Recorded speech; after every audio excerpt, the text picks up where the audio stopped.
আজকে ঋষি বাল্মীকিকে নিয়ে আপনাদের সাথে একটা ইন্টারেস্টিং ফ্যাক্ট শেয়ার করছি। সবাই আমরা জানি যে ঋষি বাল্মীকি বা অনেকে আমরা মহর্ষি বাল্মীকি, এনাকে আমরা একজন মহান সাধু হিসেবে জেনে থাকি।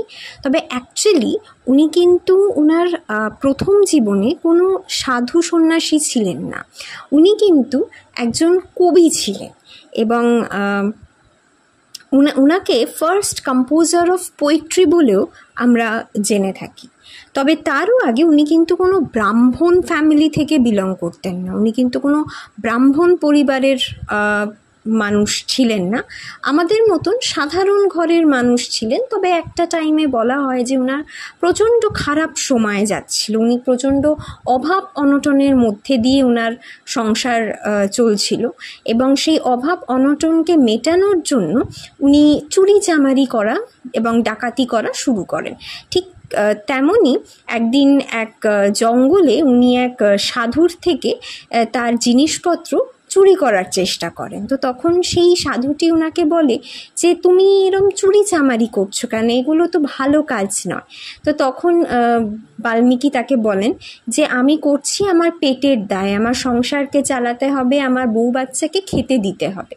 তখন সাধুটি ঋষি বাল্মীকিকে বলেন যে আপনি একবার ঘরে গিয়ে জিজ্ঞাসা করুন তো যে এই যে আপনি বলছেন যে আপনার পরিবারের জন্য আপনি এই খারাপ কাজটা করছেন, তো আপনার পরিবারের সদস্যরা কি আপনার এই খারাপ কাজের দায় কখনো নেবে?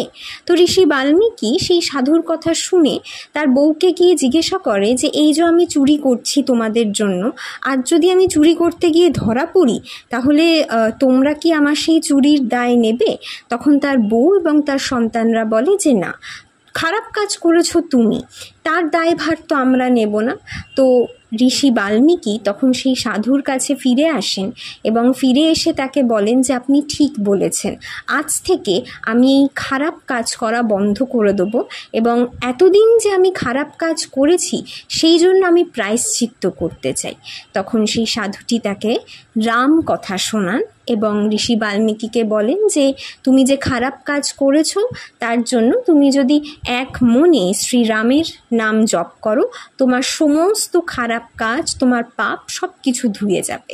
তো যখন ঋষি বাল্মীকি এক মনে শ্রীরামের নাম করছিলেন এবং ধ্যানমগ্ন ছিলেন, ঠিক সেই সময় ওনার চারিপাশে উইয়ের ঢিপি তৈরি হয়ে যায়।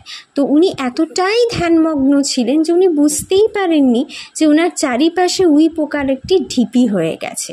তো এই উই পোকাকে সংস্কৃততে আমরা বাল বলে থাকি। সেই থেকেই ঋষি বাল্মীকির নামকরণ হলো বাল্মীকি।